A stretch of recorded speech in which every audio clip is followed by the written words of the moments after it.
Rahul, I'm wondering, now that this is, this is truly about a sovereignty issue. This is about national security, and I think that's the big highlight of Rajnath Singh's statement also was about him repeatedly saying there needs to be unity as far as purpose against China is concerned. How much importance would you attach to what's going on in Parliament with the opposition parties? We've seen an all-party meeting happen some time ago.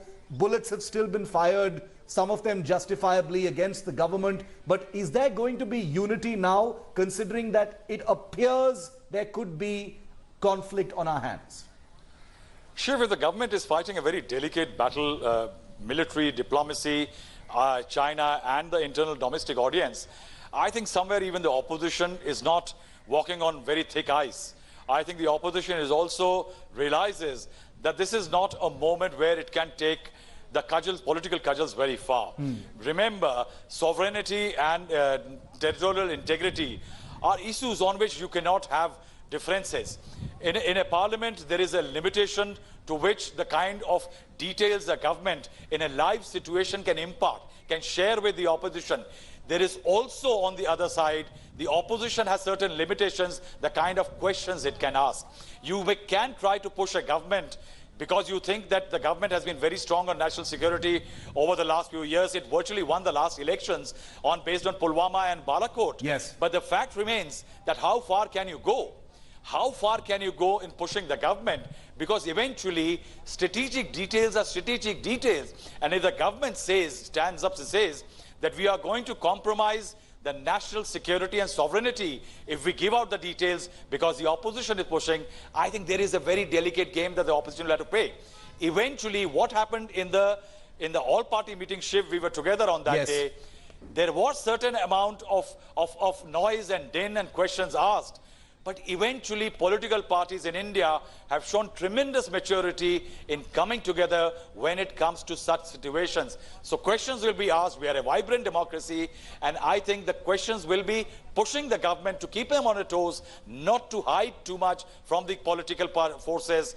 But I think eventually we will see a very united consensus among Indian political parties against the Chinese attempts. I certainly hope so, because, the time has come now for absolute unity, and I completely agree with you. Vibrant democracy, questions must always be answered. Opposition always necessary at a time like this. But I also take the point that at one certain point there needs to be a certain amount of unity. One quick question to Gaurav, and then I'm going to hand it back to you, Pooja. Gaurav, operational logistics is going to be the center point of focus, and that's what you and Abhishek and our team down there in Ladakh, or up there in Ladakh rather, because you're at 16,000 feet right now, is going to be the big major focus. The politics is one thing, the national focus is one thing, but you guys are with the people doing all the work.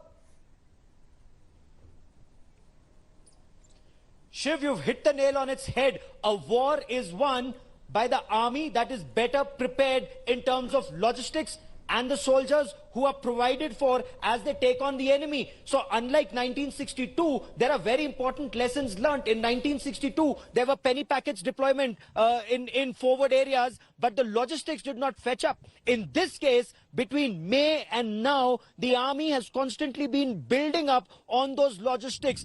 Large quantities of arms, ammunition, Arctic tents, winter clothing, food, fuel, all of that has been dumped in respective areas and are now being provided and now being sent to the areas where they may be required. And this process will be on through the winters. Why? Because Shiv, you've operated here. You've reported extensively from Ladakh. Zojila, that mountain pass, packs up in November.